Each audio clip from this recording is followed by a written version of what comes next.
há 20 anos, que a gente já está falando aqui de 20 anos, já acho que é a terceira vez que a gente está falando, aquele programa Seu Tarde Quente, ele teve aquele imbróglio com a justiça, a Rede TV acabou saindo do ar, eu acho que quem é mais jovem talvez nem saiba disso, mas isso acabou acontecendo. Aquela confusão toda, você olhando com o olhar de hoje, depois de 2 décadas, como é que você enxerga, que balanço que você faz daquela situação que aconteceu, de você ter saído do ar, da Rede TV, se eu bem me lembro, eu acho que ela nem colocou um direito de resposta que tinha que ter colocado também, né? Teve alguma coisa parecida com isso. Que avaliação. Tinha aquela. Esqueci o nome da campanha. Quem financia baixaria contra a cidadania? É isso, né? Tinha você, tinha Ratinho, tinha Pânico. Era um movimento que estava crescendo muito ali no início dos anos 2000. Que leitura que você faz olhando 20 anos depois, João?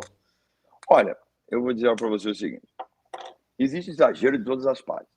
Pode ter existido exagero, pode ter existido um pouco de exagero da minha parte, como artista, como criador, como também houve um pouco de exagero da parte de quem criou esse movimento. Então, tudo que é radical demais é roubado. Então, hoje, olhando com um ar de maturidade, experiência, com mais sabedoria, muitas coisas que eu fiz ali eu não precisaria fazer, número 1. Uhum. E se eu tivesse que fazer, mas mesmo naquela época, todas as vezes que isso, eu tive, por 2 ou 3 vezes, eu fui ao Ministério Público para explicar, não só eu, vários artistas, explicar o porquê daquilo lá, e ficou tudo de boa. Ó, se isso está incomodando, se isso está exagerado, eu peço desculpa, eu vou tentar reformular, e todos aqui somos adultos, somos profissionais, temos os nossos erros, mas também temos os nossos acertos. Então, vamos acertar mais do que errar. E chegávamos à conclusão e a gente mudava, tal, mexia, estava ali para... Porque naquela época eles estavam tentando se achar, tá? Eu digo se achar no sentido, se achar uma saída positiva para todos os lados, né? Sim. Não que as pessoas estavam tentando se achar ser melhor que ninguém, não.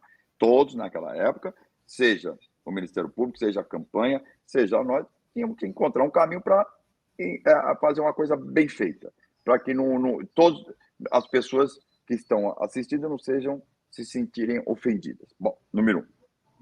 Ok, então todas as vezes que eu fui lá, se era para mudar alguma coisa, eu mudava sem problema nenhum. Se existia exagero, eu concordava. Beleza. Nesse caso específico, foi uma pegadinha, não foi nem um teste de fidelidade, foi uma pegadinha. Uma pegadinha, sim.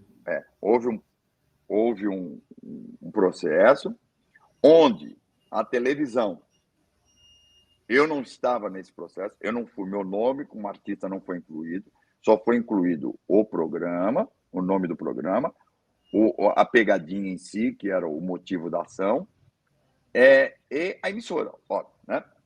E aí o que aconteceu? Eu não sabia que existia esse processo, eu não sabia, nunca soube. Nunca fui comunicado ainda, nem para o padre emissor, nem do Júlio, nem de ninguém, na época a diretora era a Mônica Pimentel, a superintendente artística, ela nunca me comunicou. Ela sabe disso, nunca me comunicou, não sabia nada sobre isso.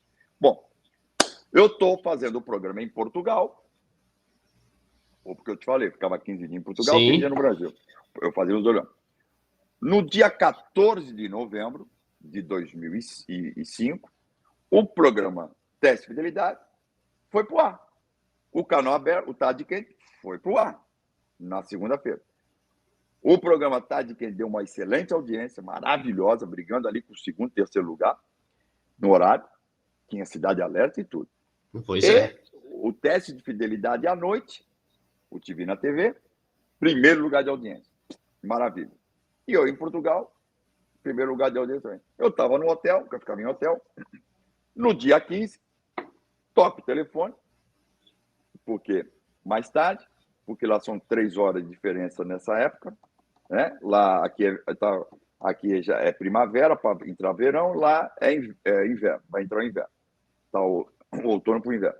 Bom, toco o telefone, é o pessoal do UOL me dizendo que ia sair uma matéria em capa e o título era João Kleber tira a Rede TV do ar. Eu falei, porra, João Kleber tira a Rede TV do ar, que porra é essa? Tá maluco?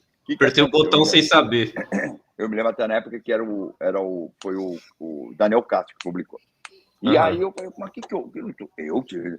Bom, aí liguei para a televisão ligando. Bom, resumindo, o Ministério Público 15 de novembro era feriado.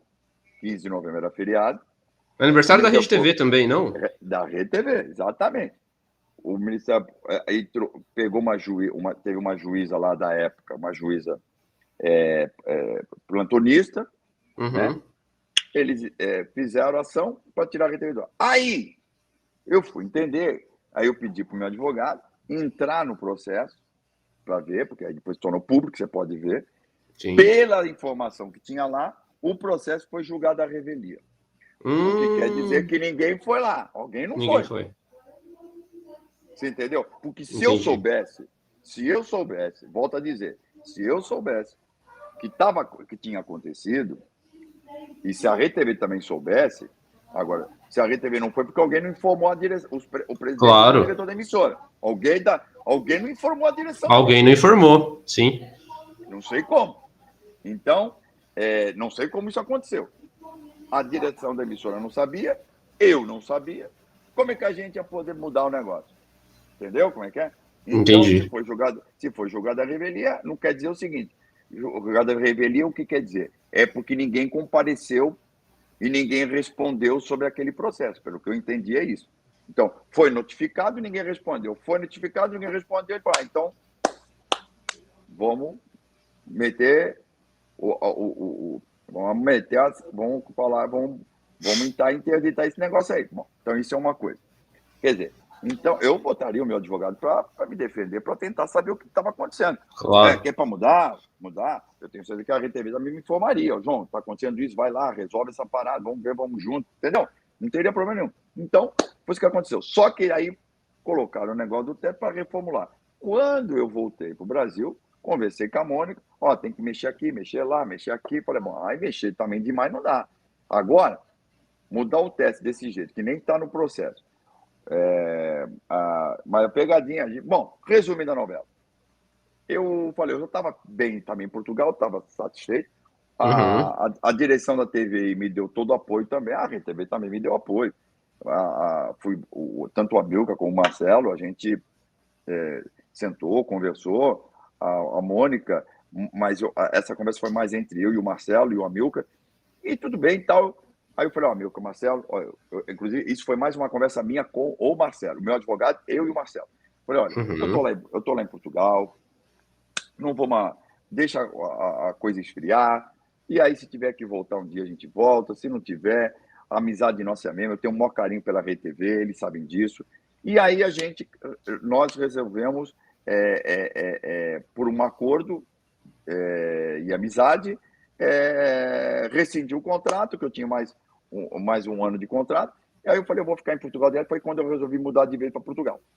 Mas aí, porque eu achava que aquele clima não estava legal, não da Rede TV comigo, mas eu digo, aquele negócio dessa campanha, uma hora eles iam pegar no pé de novo, ia ficar deselegante, ia ficar ruim para a TV, ia ficar ruim para mim. Então, ficou uma coisa. Tanto que, passado um ano depois, eu vim para o Universal da Milka. Em 2013, o Amilcar, como eu já te contei a história, e o Marcelo me convidaram, junto com a Mônica, para voltar para a Rede TV. A nossa amizade sempre foi boa. Eu sempre gostei da Rede TV. Eu tenho até hoje esse carinho pela TV, não preciso nem dizer, né? Claro. O que eu me esforço pela televisão. Inaugurei a TV. É como se fosse um filho para mim. A Rede TV é como se fosse um filho, né? Que também a gente tem um filho, mas bota no mundo e deixa o filho seguir também. Então, eu tenho esse carinho enorme para a TV. Então, foi assim, voltamos. Por que eu voltei? Porque eu voltei porque eu me sentia bem lá, eles se sentiam muito à vontade comigo, sabe, da minha competência, do meu esforço e do carinho que eu tenho pela televisão, e sou profissional, ponto. Isso aí é o mais importante, profissionalismo e ética. Né, eu sou uma pessoa, eu nunca falei mal de quando eu saí da Globo, eu nunca falei mal quando eu saí da Rede TV, eu nunca falei mal quando eu saí da TV, não, porque eu sempre fui muito bem tratado. Problemas surgem, às vezes, no caso da Rede TV especificamente, em 2005, eu achei melhor, e conversando com o Marcelo concordou, olha, esse clima aqui, como eu te disse, vai acabar, o pessoal está numa perseguição com esse negócio, essa história de baixaria, eu também já estou me aborrecendo com esse negócio, e aí não é legal. Eu estou também feliz lá em Portugal agora, vamos ficar lá. Então foi bom para todo mundo, isso foi legal. E acabou sendo muito bom para mim, o Tiago, porque eu peguei uma experiência internacional de produção Uhum. fantástica, porque aí eu comecei a ver como é que a TV europeia, como a TV, principalmente a TV portuguesa, é muito competitiva em entretenimento. Uhum. A italiana, as TVs, ali foi quando começou a surgir os streams, ali foi quando começou a surgir os grandes formatos. Inclusive, teve uma época que cheguei a ter uma conversa com o representante da Edemol em Portugal, de até negociar o teste de fidelidade com a Edemol. Na época, chegou até a se falar disso, em 2006, 2007. Bom, mas aí ficou só numa conversinha. E aí, bom, isso foi uma experiência que eu tive que não tem preço que pague. O dia a dia de conviver com produção independente, produção de stream, na época não existia o stream, mas estava É. surgindo, produção de Warner, Endemol, Paramount. Então, eu comecei a ter uma noção, a Europroduções da Espanha, a Prisa, que é o grupo Prisa, que depois comprou a TVI, que tinha TV na Espanha, que tinha TV na Itália, que tinha TV na França. Aí eu comecei a conviver com esse povo todo. Então eu comecei a ter uma outra experiência que eu não tinha tido até então no Brasil. E isso me ajudou muito para o que eu faço hoje. Isso foi muito importante.